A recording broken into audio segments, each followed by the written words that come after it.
You got them? That I got what you sent me. Yeah. I haven't gone for the mail today because I wasn't going out. Yeah. But I got them and I printed them off. Good. Okay. Thank Good you. morning, Bernd. Good morning. Good morning. How is everyone? Well, we're very close. I think we'll wait another minute or two. It's now 10:59, so. Yeah. Hi, Okay, Tom. all right. Thanks, Bernd. Hi, Tom. How are you doing? Fine. How are yourselves? Tom, All fine. How are the girls? Fine. We're in lockdown again, you know. Oh, well, it's not going to be that far off for us now. We're in a curfew right now. Purple. Curfew. Yeah, but we're in purple as well. Yeah, but the curfew is we can't go out between 10 at night and 5 in the morning. Is that no for this weekend? It's already? up until the Indefinitely. 21st of December. Oh, wow. Have you seen pictures of the airports? They're full. Yeah, Yeah, it's yeah. absolutely ridiculous. I mean, Yeah. come on. he's crazy. Yeah, I guess it's similar here. We're allowed to take foreign holidays, but if you try to get to the airport, you can get fined. You're not allowed to move out with the local authority area. Yeah. Oh. Oh, in fact, Tom, what you were telling us last week about releasing people from hospitals back to the care facilities. Yes, We heard that in our news here, that was Yes. happening. they're still doing it. They're Yeah. still doing it. And they won't test the people before they send them. The care homes have to manage the problem. No, my is the reason they're doing that is because the hospitals are getting too full. If they should at Probably. least test them, right? But instead of testing the people Yes. to find out whether they've got, you know, the virus or not, they're simply releasing them. Echo, Somebody's got a mic on. 2 units on. Oh, well. Okay, I am going to start and let me first do a get this clear. Okay, let me shut this off. Share screen. Okay, let us share screen to Don't know. Oh, that's hear the sound. Share optimized for video. Share. that as well. Okay. We are going to start, and what we are doing today is a presentation of British Columbia, where Anne and I, we did part 1, which is the lower part of Vancouver Island. Let me just let somebody in here, which is the lower part of Vancouver Island, and this is now going to be part 2. And Excuse me, Barry, there's a big gray, almost a third. The box right there, you I had see your. it. I see Yeah, it. I What see it- Yeah, I apologize. That was the participants who are coming in. Oh. Thank you. Okay, thank you for telling me. What we end up having, here's a good overview. The lower red arrow is where we started on the first chapter, which was from Sydney, which is in Victoria area, Anacortes, all the way up to the middle of the Broughtons area is what we did on the first part of the series. And today what we're going to do is from the Broughtons, where the arrow is, up to the top part, which is in back into the United States, which is called Southeast Alaska. It's an area called Rangel, Petersburg. So that's kind of a little bit of an overview of the area we're going to cover. And as you can see, the red lines that go inside of British Columbia, the vast majority of it is uninhabitable, meaning it's just a wild area, because the red are the roads that go up north to Alaska, and they're all go inland. You can see where Wendy lives there in Calgary. She's quite high. She's quite high as far as the latitude is concerned. So she's almost about the height of where we're going to be starting as far as weather. This is the Vancouver Island area. And today what we're going to do is follow it up more or less up that red line. And we're going to start the presentation kind of quickly with a couple of just informational pieces. One was, people have always asked me, and engineers especially, is they want some stats. So here you can see the trip to Alaska was 1,300 miles. And we ended up going all the way to Glacier Bay. We used almost 1,500 gallons of diesel. And obviously we filled up in the United States as much as we could, because the Canadians sell their diesel as if it was all premium diesel. It's a little bit more expensive. That's right. This included the generator I would run on a regular basis, the heater time, but we have 344 hours on the engine, obviously with an average speed of 9 knots. So it was not moving very quickly. And that was over a 4-month period. And you can see we spent about $4,300, which is very small amounts of money when you consider the amount of beauty we were able to see. So here we are leaving Anacortes, because Anacortes was always the place in southern part of that area where Americans can bring things into Canada without going through customs, making a big deal. So my wife would always have a truckload, not a truckload, a trunk load of things, so she had to put it on the boat. So we'd put them on in Anacortes, then we'd go into Canada. But there was no having to declare. So we're now heading north, and this is an area called Dodd's Narrows. Anybody who's a boater who's been up there understands this area. It's a very small area where the ocean gets very narrow, and on the tides, it's a huge current that flows through here. The two people that are with me, my boat is obviously on the backside here. The other boat you're going to see quite a bit is a boat called Reflections, and it was my friend Harry Nystrom who's here today. And if I'm telling you anything wrong, Harry, you can tell me what is correct. So, yeah, I'll keep you honest. Thank you. Okay. I won't let him embellish the stories. How's that? Okay. As we head north, these are some of the scenes you see. This is a typical log boom. So you have a large tugboat pulling a large amount of lumber, and this is how they transport the lumber around the Northwest. So as we're heading north into the Broughton area, you can see it's starting to get a little bit very interesting. The beautiful colors, the mountains are just spectacular. So we have now arrived in the Broughton area, where we're basically starting today before we start heading north. And these are a couple of little areas that I'm going to show you where the stars are. And what we have here, the Broughton area is between the mainland of British Columbia and Vancouver Island, and it's a series of islands that originally had a lot of what they call First Nation people, or their Indian people, that lived up in these islands. And they estimate somewhere around 10,000 people that lived on these islands. But I think I mentioned it last time, so many of them got pushed out of here and were basically Canadianized. But the majority of this area is now open area. The stars are going to be places that I visited and that you're going to see.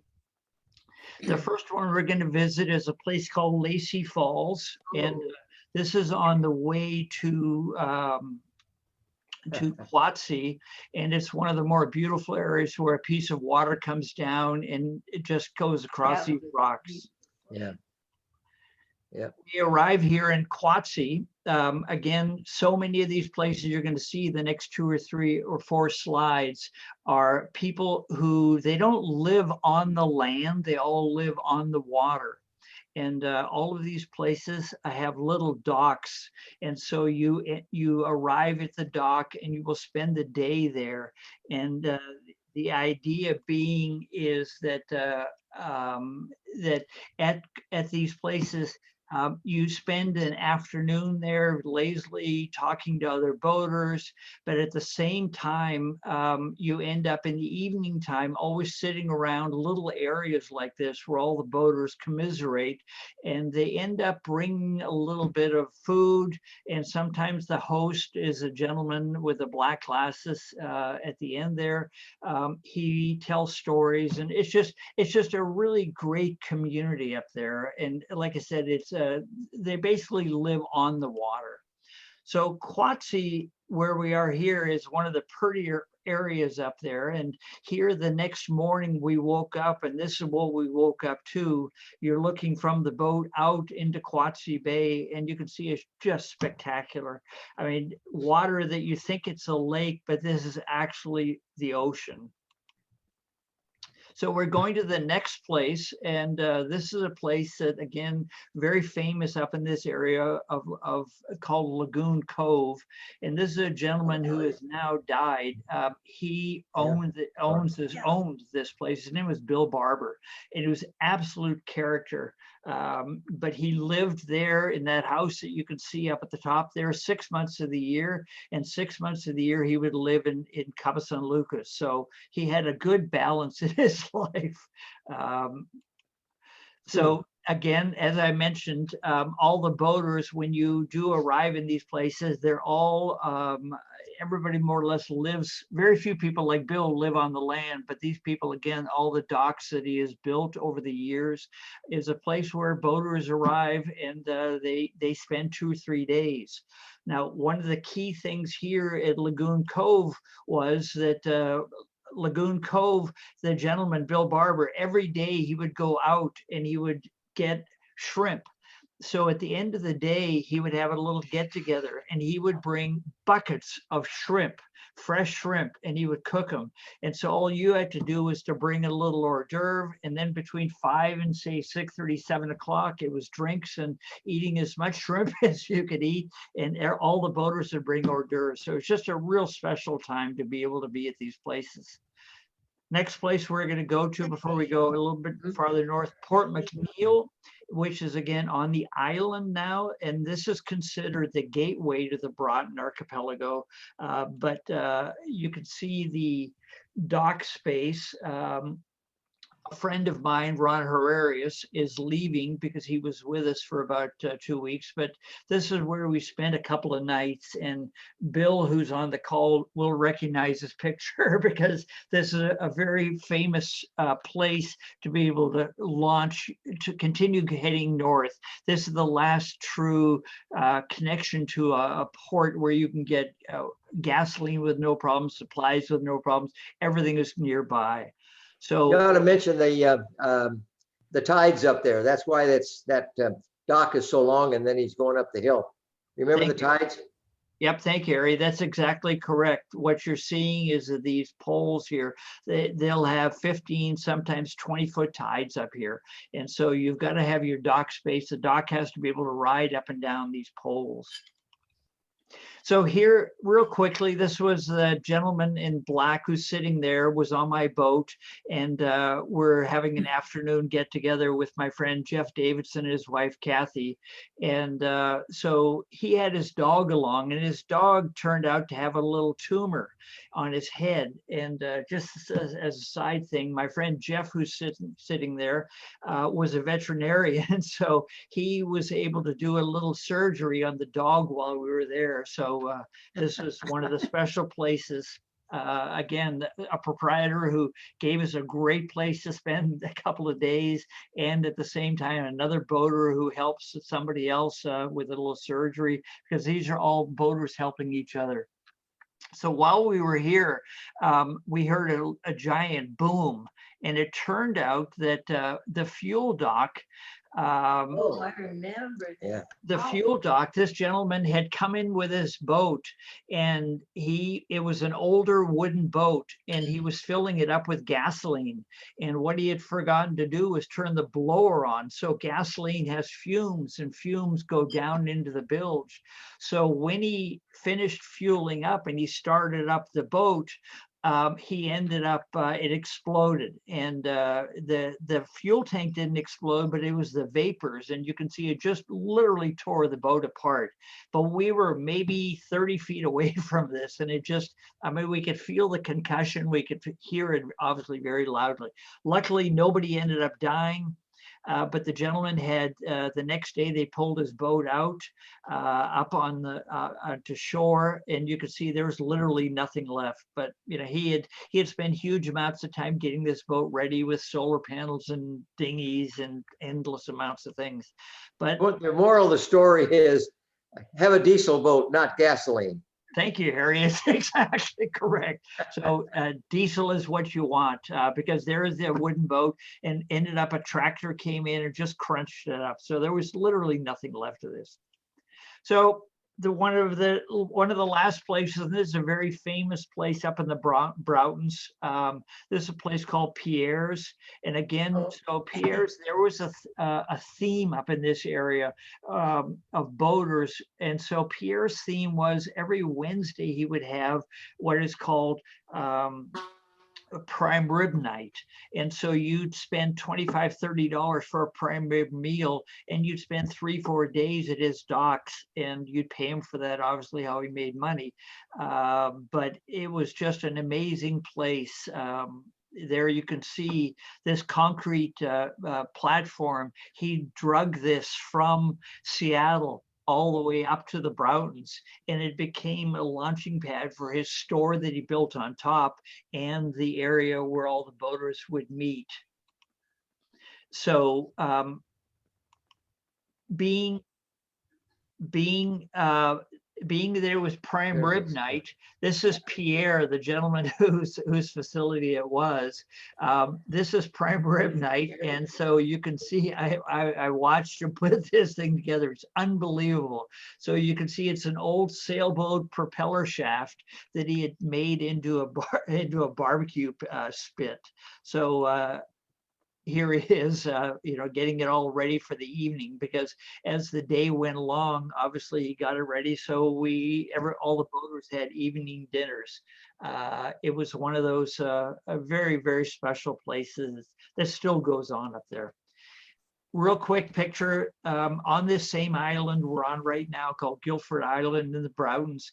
This is a gentleman that you'll never hear of again. His name is Billy Proctor, but he lived most of his life on this island.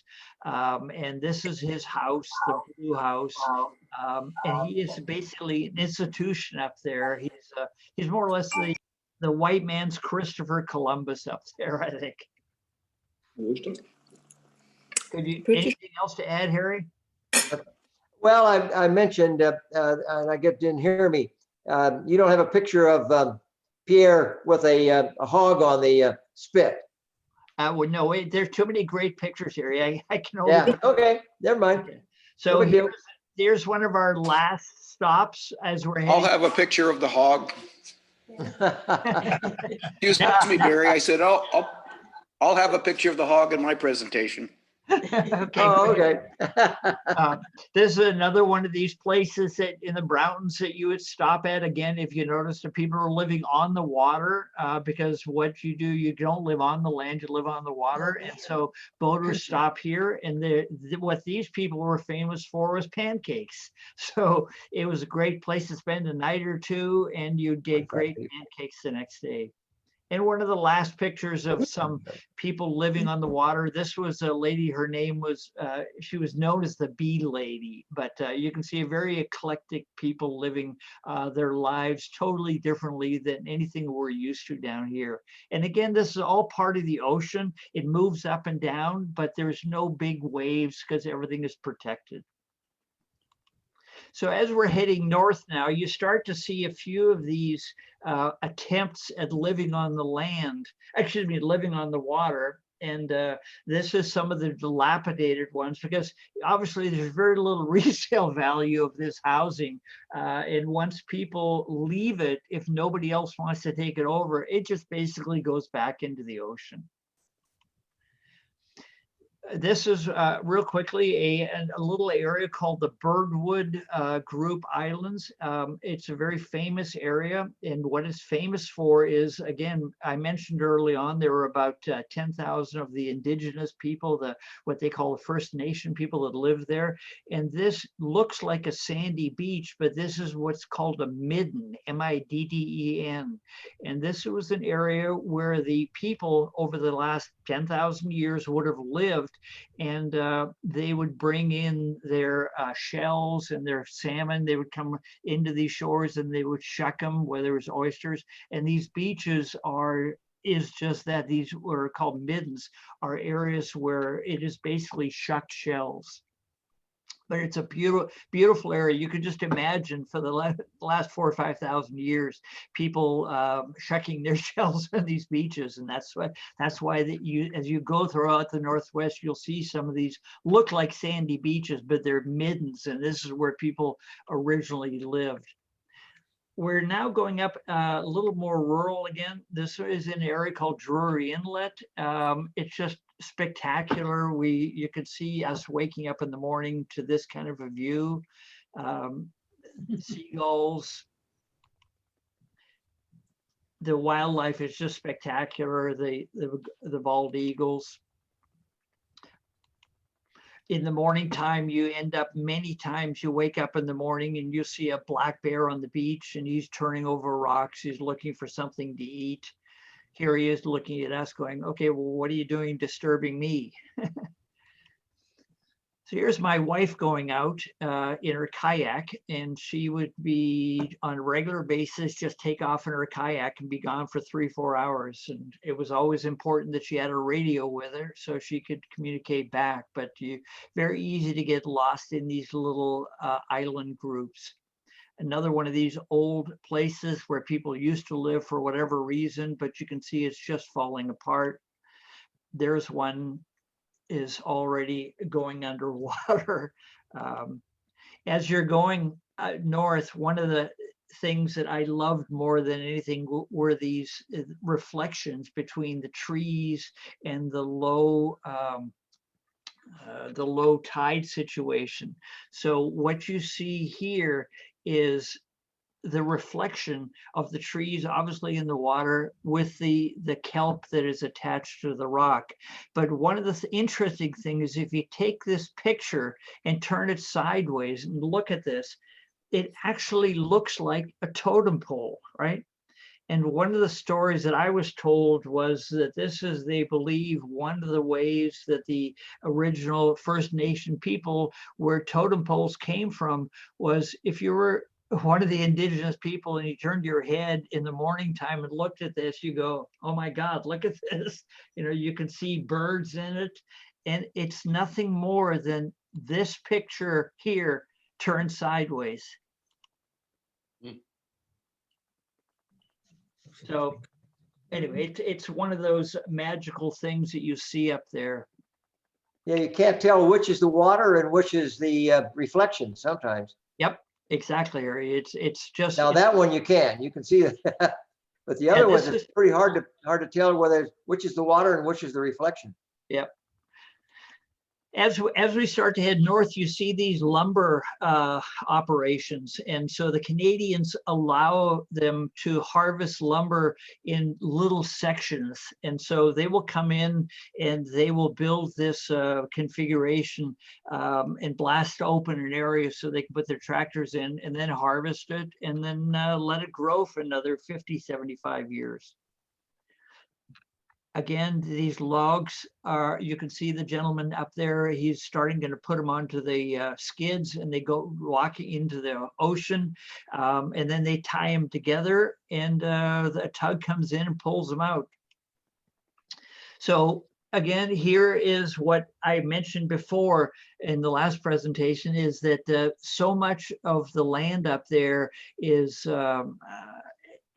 there's very little dirt on it, is what I'm trying to say. And so when they have these slides that areas fall down, where trees get so, the ground gets so waterlogged, it falls down. This is how the locals, the people, are able to get free lumber up there, because once the lumber hits the water, it's open season to the people who have permits to be able to get it.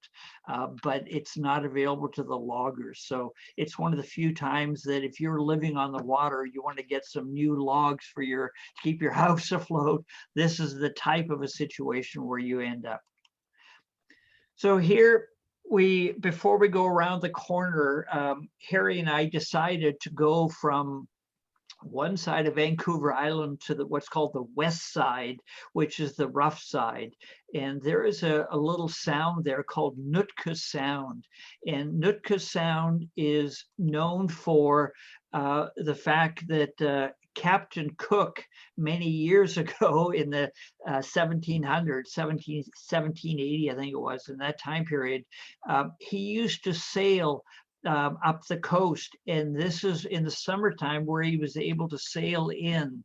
And then every time he would return, he would come back to Nutka Sound, because coming from the Pacific Ocean, being very rough, once you can see coming where the red arrow shows, you enter this Nutka Sound area, you've got these long waterways that allow the old sailing ships to come in and basically trade with the Indians. I took this picture off the internet, obviously, but it's just a little depiction of Captain Cook trading with the locals at that time.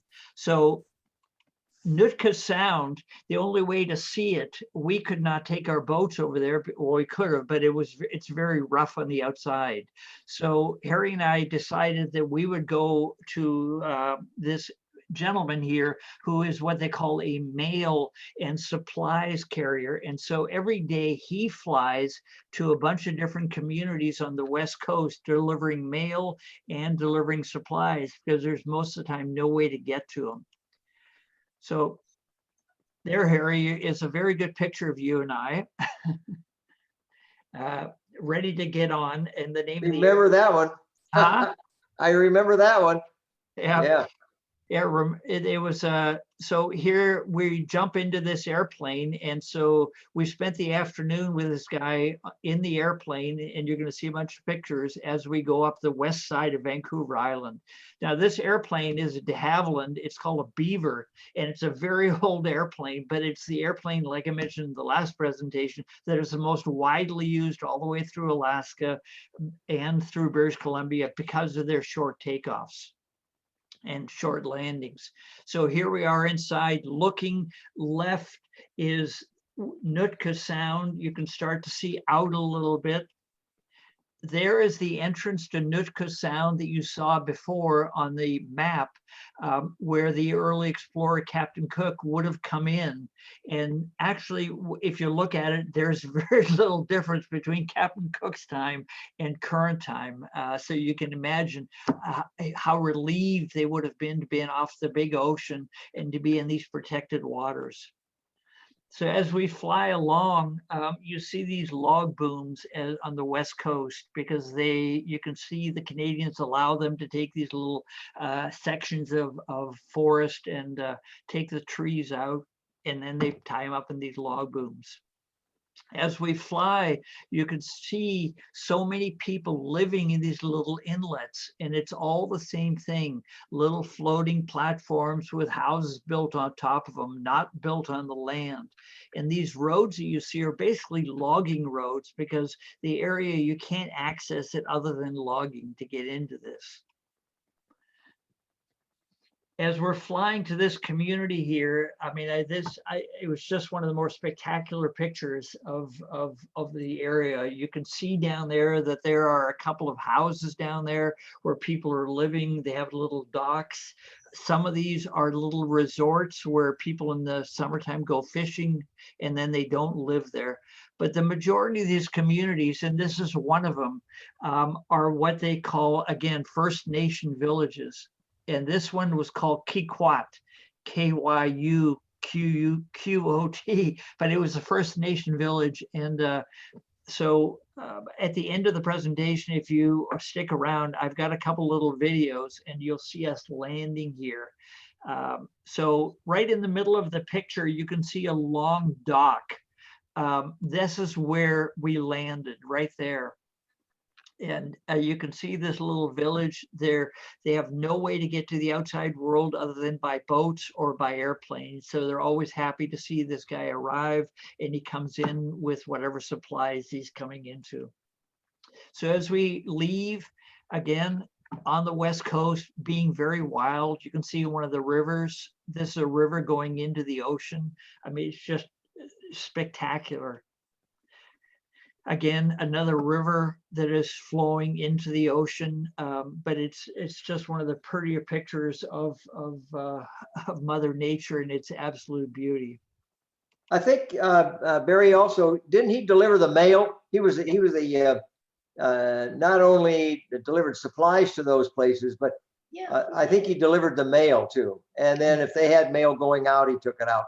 So Yep. that was he was the mailman, basically. That was primarily it, exactly. It was a mail carrier, and that's what this is called a mail route. And you can see the bottom arrow here, that's where Nutka Sound is. And so we're now, the next picture I'm going to show you is where the arrow is. We've now going to be going around the end of Vancouver Island. And we are now arriving in the middle of the afternoon. It's raining out. This is aboard the boat, and Harry and I are trying to figure out where we're going to spend the night. So here you can see a series of islands that we're in protected water. We're off the ocean, and we're looking for a place to anchor. And so in the background there is Harry trying to see, is that a good place to stop? And we eventually anchored right there. And it was just one of these amazingly beautiful places again. So where you get to watch Mother Nature, and you very easily spend a day or 2 days. So as we You might mention the fact it's kind of tricky. You've got to get close enough to the shore to get the anchor down, because the water is so deep. So you've got to be very careful about not going aground, and yet not dropping the hook in water that's too deep to hit the bottom. Yep, exactly. I mean, it was just, I mean, it's the most, if a dinosaur came around the corner, or there was something, from 4,000 years ago, nothing has changed there. This is one of the few places in the world that is still in this still absolute pristine condition. You don't see any beer cans up there. You don't see any beer cans up there. No. And so here what you have is another quick map. We have gone around the corner, as I said, and the next place we're going to go to is Dawson's Landing. You're going to see a quick picture, and then Namu, and head up to Klemtu and Buttedale. So as we start to go north. So here we arrived at this little place called Dawson's Landing, and the guy had a small house on the land you can see in the background, but at the same time, the majority of his business and everything that he does is on the water. And somebody here, a fisherman, we had stopped to do some crab fishing and some fishing, but somebody needed to come in faster than by boat. So he flew his helicopter in and landed on their docks to get out so he could go fishing, because this area here is known for salmon fishing. It's got an area called Rivers Inlet, and some of the biggest salmon are pulled out of this area. So it's a real fishing area. So as we head north, you're going to see quite a few of these places, and it's in British Columbia in the 1920s, 30s, 40s, 50s. There were lots of small communities. This community was called Namu, and it's an abandoned cannery. And they used to fish here. And as time went along, the cannery obviously was not used anymore. So why the Canadians just let everything fall down? But these communities literally just start to fall down. These were our two hosts at Namu, very charismatic people. They live here all year round, and they were the people that you would throw your lines to and connect to their dock, and you pay them a little bit of money, and then you'd kibitz and talk about stories. Here we are on their dock. This is Namu, and Namu Harbor is what they called it. So Namu, in the background, you can still see the old factory, but in the foreground, this is a building that this guy built, and this is where he lives all year round. And it's on the water, it's not on the land. So you can see his house there a little bit again. And in the foreground, you can see a device that he built for lifting these huge logs, because he would take them, and he had a sawmill, and he would cut them into planks, and that's how he built things, because he had no Home Depot, he had no way to be able to get anything. So he built this contraption, which is, there's a name for it, and I don't know what it is, but how you lift the logs out of the water. It's just it's an amazing thing. So in the wintertime, obviously they need vegetables, so he built a little greenhouse. So on the side of his house, he had a greenhouse. So here we are on his docks, and lo and behold, out of all things, a guy shows up in a kayak, and the guy in blue there, and Harry's on his knees because he can't believe that this guy has paddled this kayak from Seattle all the way to here we are in Namu, and he's going to be going all the way to Ketchikan in a kayak. You know, he's got a 2 in front of his age, not a 7 or a 6. But he didn't want to spend the night on the docks. He just wanted to leave. He just came in to say hello or to get a couple of things and then leave again. Anyway, so it's just a different way of living. This is Namu. Again, like I said, the Canadians just let this stuff just fall. Nobody seems to clean it up or do anything with it. So as we walked around Namu, you can see they literally just walked out, because there were chairs there. There's a little gas pump inside, books inside the store. This was a sign that both Harry and I absolutely, or I should say, I loved. Yeah, so everybody can relate to that very, very easily. Is the end of Namu, and so we're just leaving. So this is a goodbye. So the next place we head, as we're heading north, we stopped at is a little place called Hartley Bay, and this was an indigenous or First Nation community. And Hartley Bay is a series of houses on the land with no road access. And so again, the only way that they can get into Hartley Bay is by boat or by airplane. But you can see our boats there in the background. We're tied up to the dock. So in Hartley Bay here, we wanted to see how the people lived. So we got off and we walked up you can see it's low tide. My wife Ann and Harry and his wife Pat making it up this very steep ramp. So as we walked around the community, you obviously, because it rains so much up there, it's everything is on platforms. So as you walk through the community, everything you're walking on is wood, because otherwise you'd sink in. And there's no cars here. They have some four-wheeled vehicles, but they're not cars. They're anyway. As we walk into the wilderness a little bit, you can see the same thing. You could never walk through any of this stuff because it was the same 4,000 years ago as it is now, unless there was a wooden platform to walk on. So this is my wife and Harry walking, commiserating over the rain. But that does do that a lot up there. So we left Hartley Bay, and now we're going to another really amazing place. This is a little bit further north, again, totally isolated. And we're going up what's called Cousins Inlet right now. And you can see a little to the left of Harry, who's in the boat up ahead of us. On the left side, there are about 25 houses there still. But this was a community you're going to start to see called Ocean Falls. Now, Ocean Falls, interestingly enough, is an area that originally was built because of the amount of water that came out of the sky, obviously, that went into the lake. And so they saw all this water going into the ocean. So they built a hydroelectric or a dam there, then built a hydroelectric facility. And then the pulp companies got involved, and Crown Zellerbach built that blue building that you see there, and it became a town that would process pulp and lumber. And originally it had about 250 people living here in 1912, and it grew to almost 4,000 in this community. In 1950 was the hay point of this. And again, only access to it is by water, by air, or unless you walk through the wilderness. But today there's only 25 people living here, and they're living in this community. So they eke out a little living here.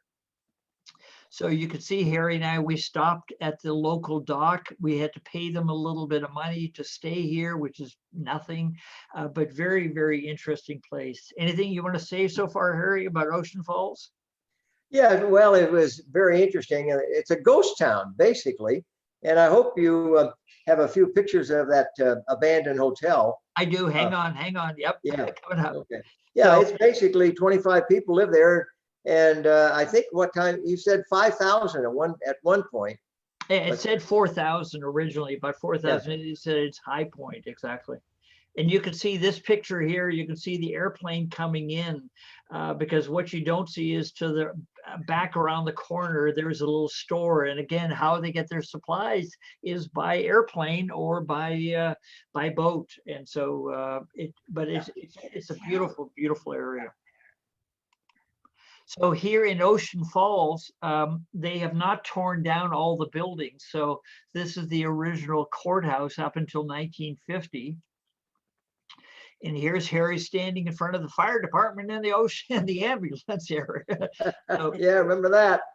yeah, just I mean, it's a town, and as you arrive in the town, you can imagine they had a 400-room hotel in the town that is still standing. It's obviously very dilapidated now, but anyway, it was closed in We 19. thought we were really in a town Yeah. the first time.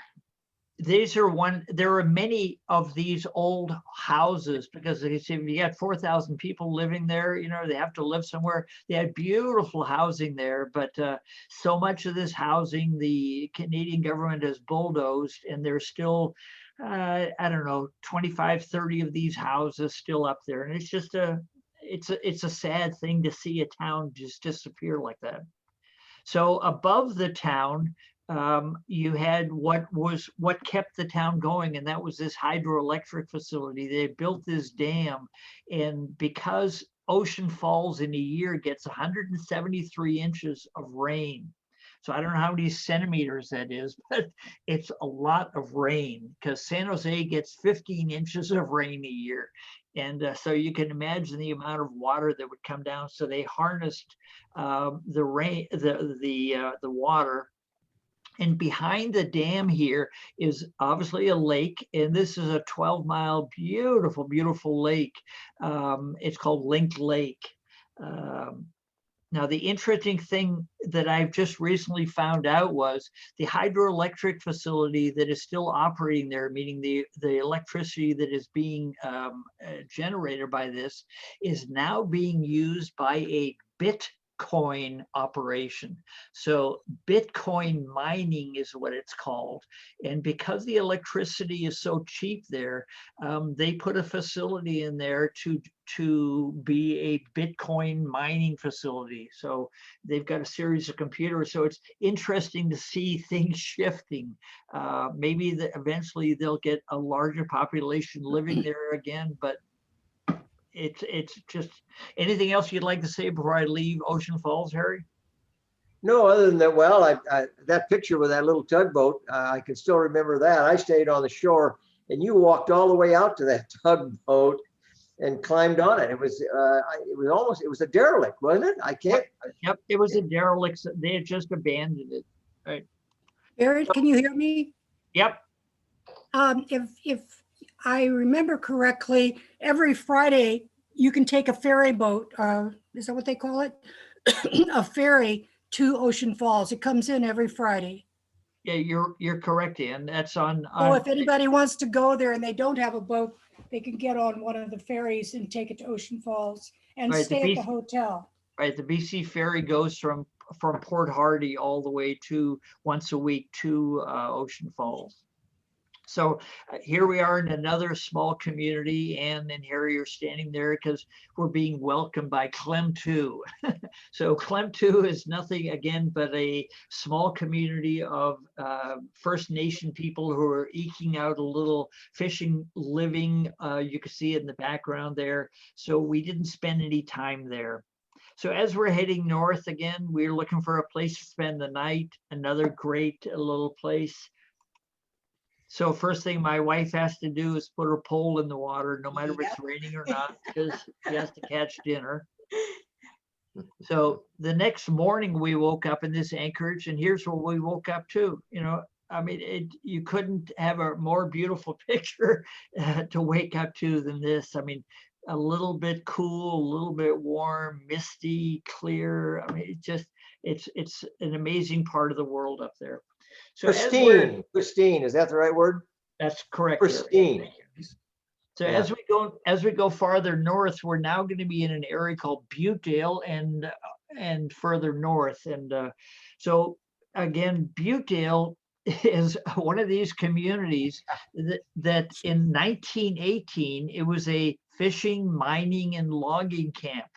And it had a population of 400 people that lived there and made a living up there. But obviously, as time went along, fishing, mining, logging is no longer valued. And you can see the buildings nobody is there to maintain them. They literally just start to fall down.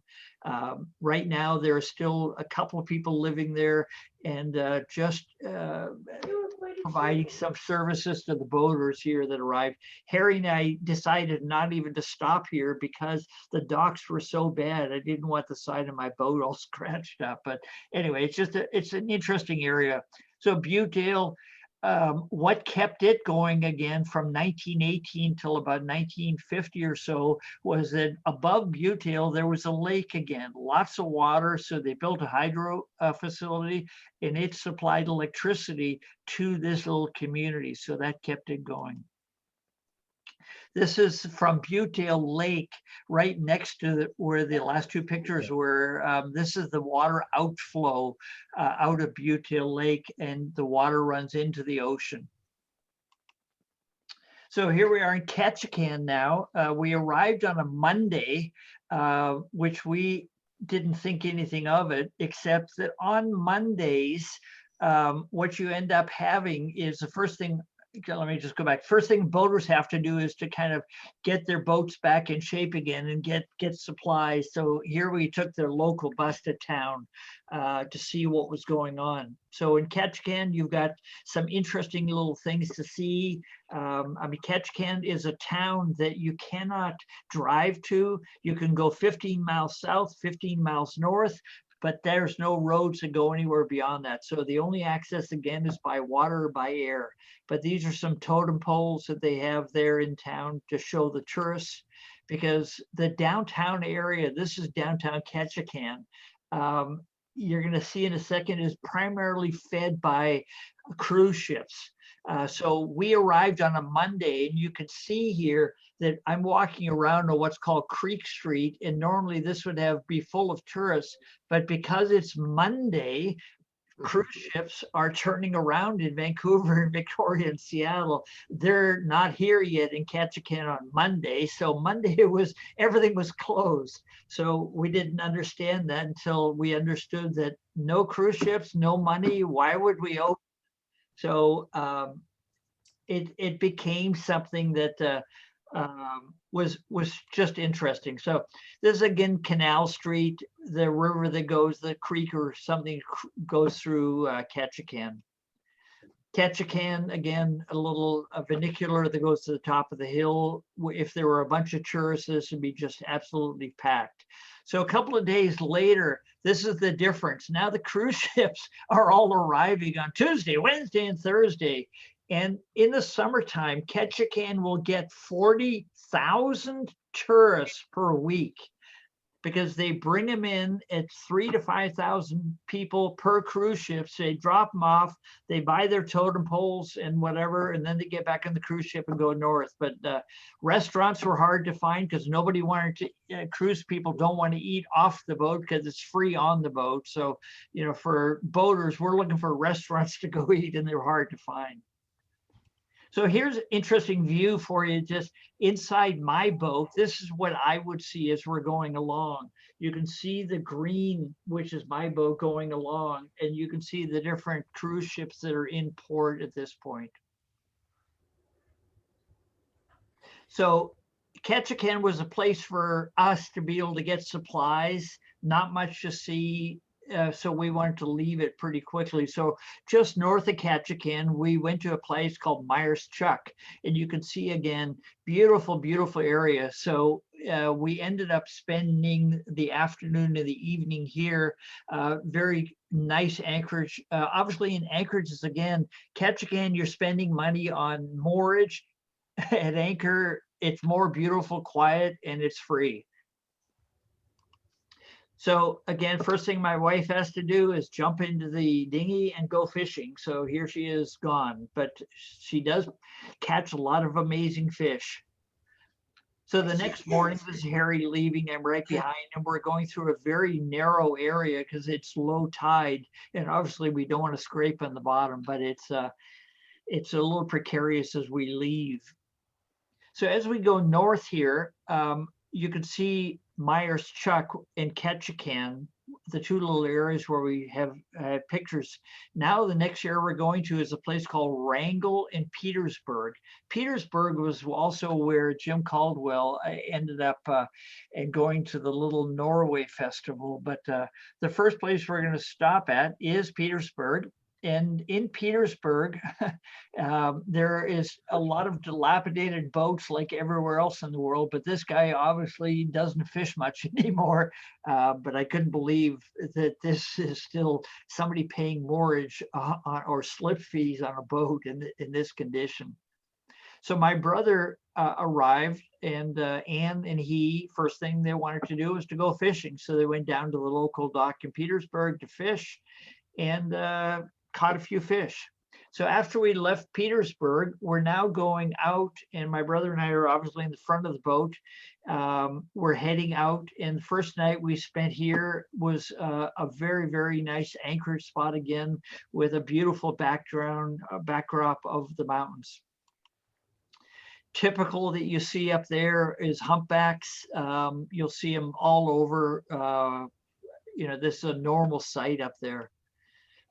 As we start to go here, we're heading up to a place called Tracy Arms, and you can see a little bit on the right there, there's an iceberg there, because as we start to go up Tracy Arms, you'll start to see a little bit more of the water change color. It'll turn more greenish, and what that is the glacier water that is melting, that is going into the ocean, and as it does, it starts to change color. This is a picture Harry took, obviously, because it's of me chugging along. I had to say, yeah, I was going to jump in there and say, I took that picture. I took that picture.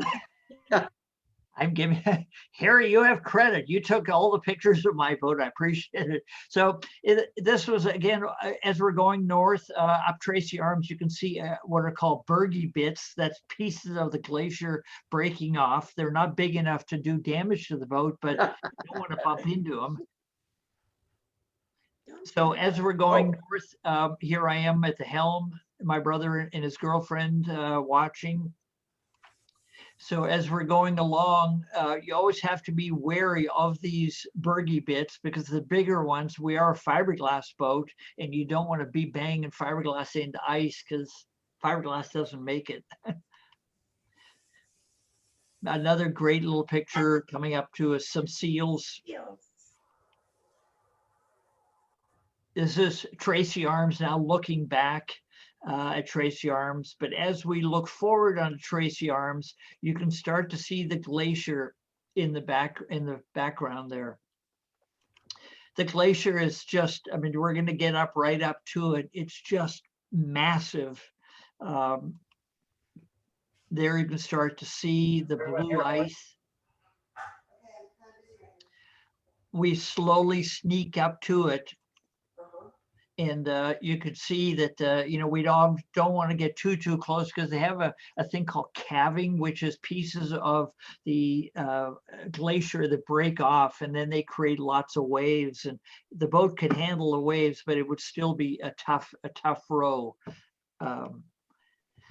There you can see a little bit of what the glacier looks like close up. It's just spectacularly beautiful blue ice.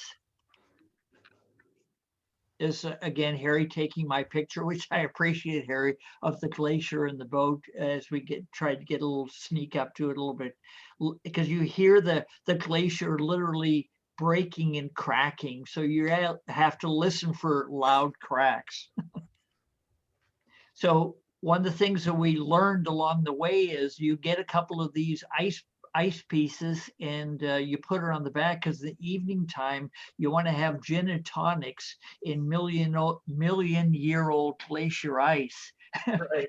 This ice at the end of the day, we would cut it into pieces, make it into a gin and tonic with obviously glacier ice, but just an amazing thing. One of the other things we did after a while, I took my dinghy and put it in the water so we could get closer to the glacier and be more nimble.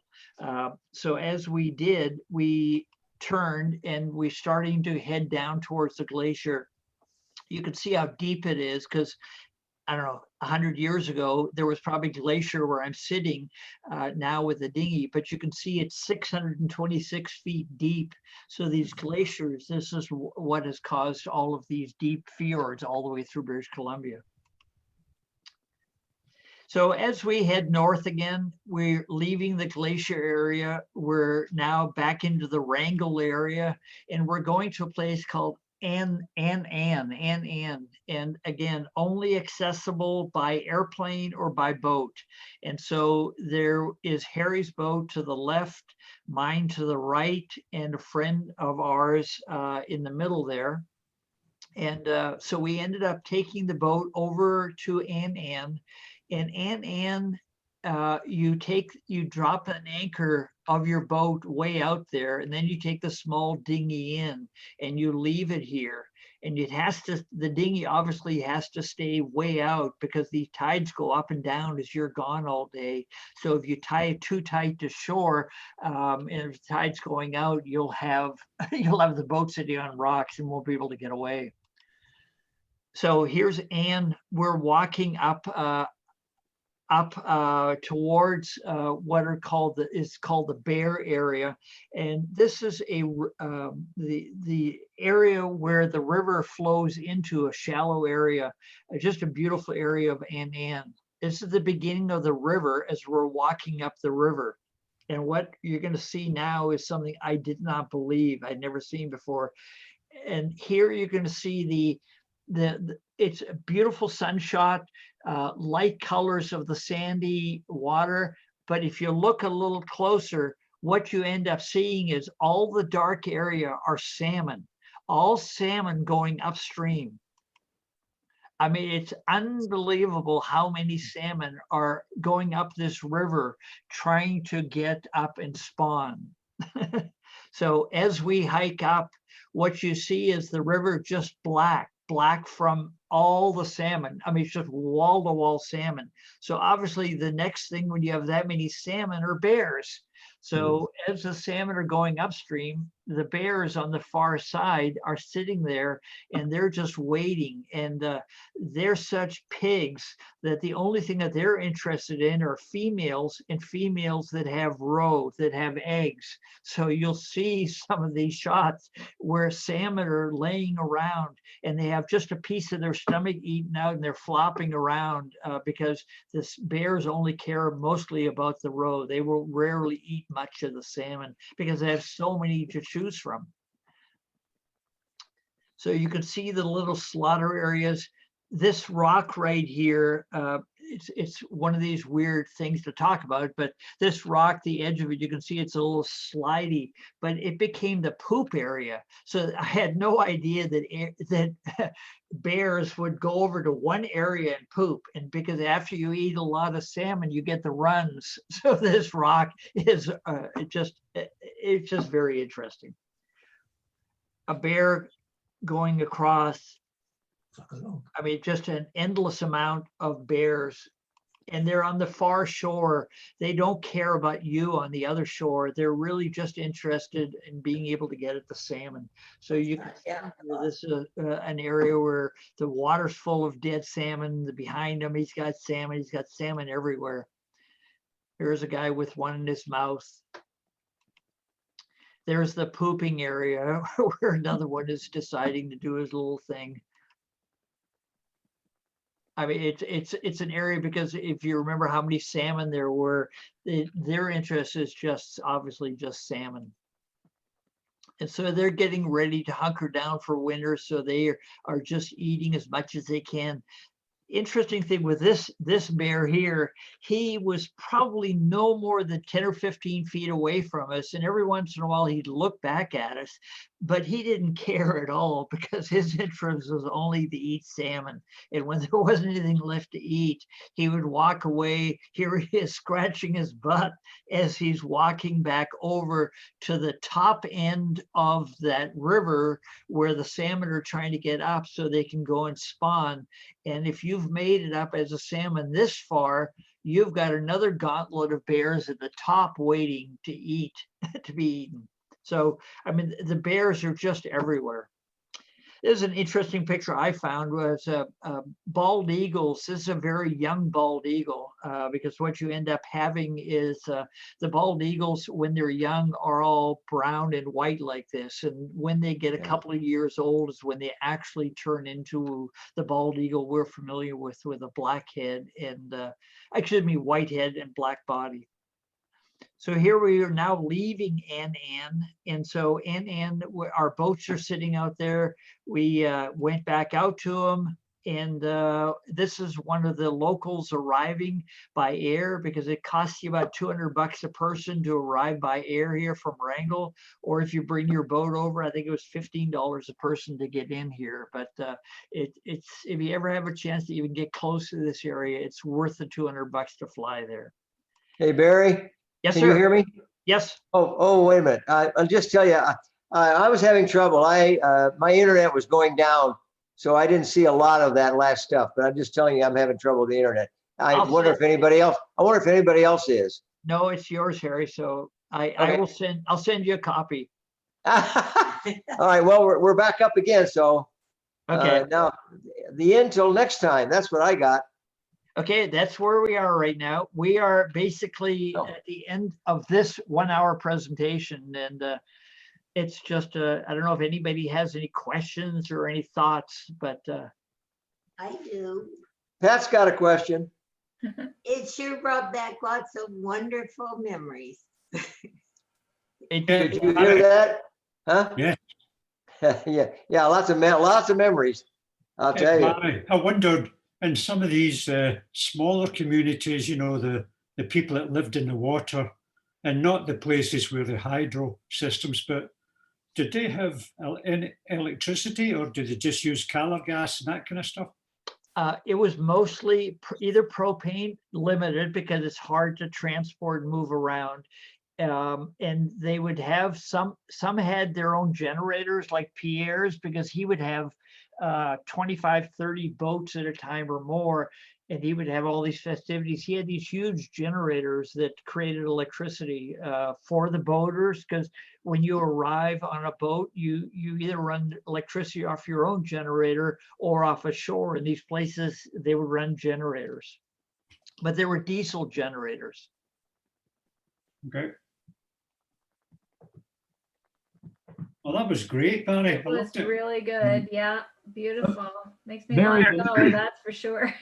Barry, is there a reason that you had Harry leading the way? Was he supposed to go aground first? That's just the opposite. Most of the time, he was ahead of me. So, Barry, Barry, was there any places Anne decided to compete fishing with the bears? Well, no, No, we could not compete with Ann. No, she's the best fisherman person in the world. Matter of fact, she could catch a beautiful halibut at 2 o'clock in the afternoon, and we'd eat it at 6. So that's how that's eating pretty fresh. Yeah. One of her favorite things when she was in the kayak or the dinghy, she would do, if she would catch a small fish, let's say a 3-pounder or a 5-pounder, and it had died and she couldn't release it, she would always use it as bait for the bald eagles. Because when you're in these little coves by yourself, there's always a bald eagle sitting on top of a tree because that's his territory, right? And so if you're sitting there fishing, he's watching you constantly. And so if you have a small fish like a little bass or whatever, you just take it off your hook, hit it over the head if it's not totally dead. If you can't make it, throw it out 10, 15 feet away. And within 5 minutes or so, that bald eagle will give you a show that you've never forget in your life. Yeah. He starts to chirp, and then he takes off, and he glides around. And when he comes in, his wingspan is open and his talons are out. And I mean, it was my wife's favorite thing to be able to do other than to fish. Yeah. And you don't get to do this in many places in the world that is that beautiful, because it's part of British Columbia that a handful of people actually get to see. It's you need, if anybody even finds this interesting, I always tell people, go to Alaska in the smallest boat you can afford.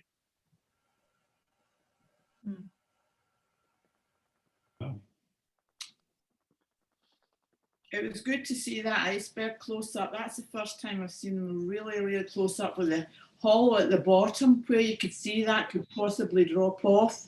Yeah. Yeah, it's Elsa, it's like I said, when you're sitting 100 feet or 200 feet away from these icebergs, you have no idea how the noise is.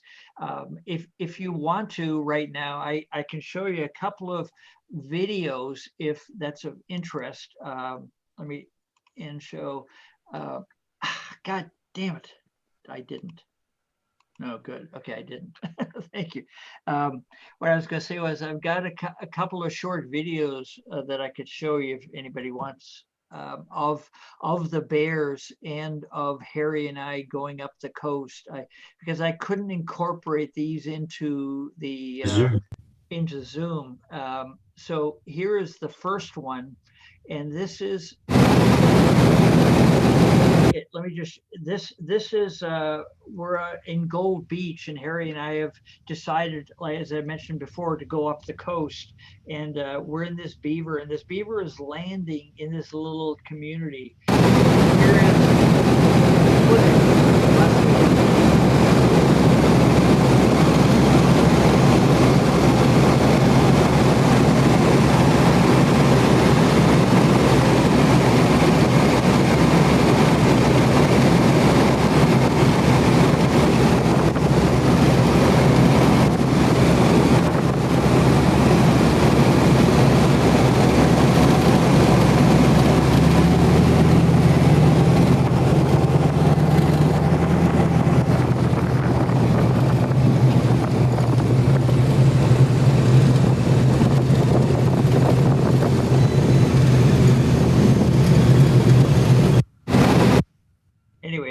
That's the one of us landing, and this other one here I'll show you real quick.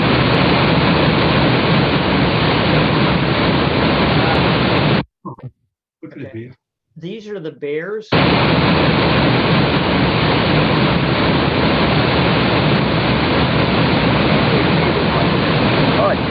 yeah.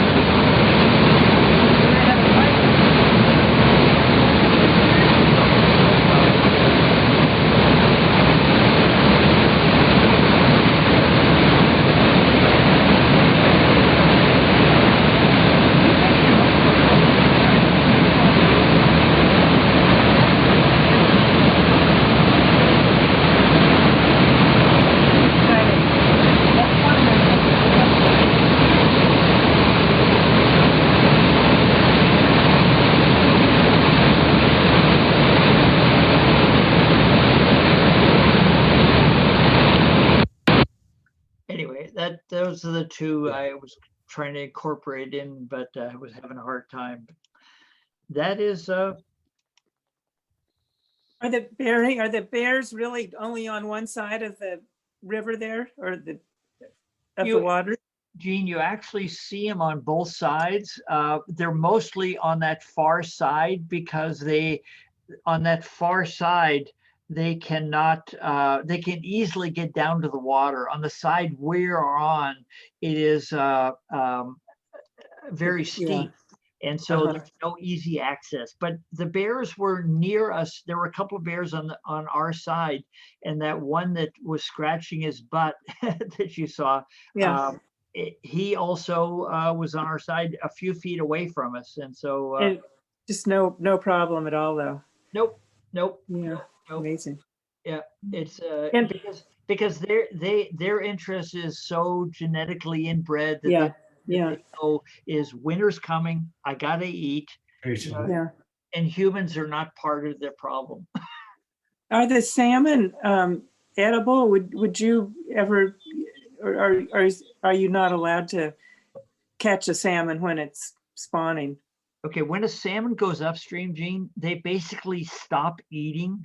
Okay, and what happens to a salmon is he's actually starting to come apart at the seams. They start to change colors. So eating a salmon that's going upstream is not a good thing to do because they're dying at that point. Yeah. Okay. Interesting. And so when people try to catch salmon that are going upstream, a salmon really won't even go after a lure, won't go after anything, because at that point, his imperative is to breed, lay the eggs, and that's it, and then die. And so people will snag them, but it's they're not good. You don't want to eat them. Yeah. Garrett, the guide that went with us up there had a rifle. Yes, some of them do, exactly. For the bears, in case they. Yeah, just in case. Yeah. Barry, is that Greater Lake you've got as a background here? Yes, I'm sorry. I was up visiting Harry, and That's Crater Lake. Yeah. So exactly, I apologize. I forgot it was even up there anymore. So it was where I was up visiting Harry, and so he took us up to Crater Lake, and it was just one of the pictures I took. Barry, some of your shots were just incredible. If you ever need money, just frame some of those and sell them. They are just incredibly beautiful. Jack, just tell me, okay, no money, but if you want anything, just let me know what you want. I mean, but no, it's a special part of the world up there. That's the key. Do you run into the same people from time to time from one of these, not resorts, but from the pancake place to the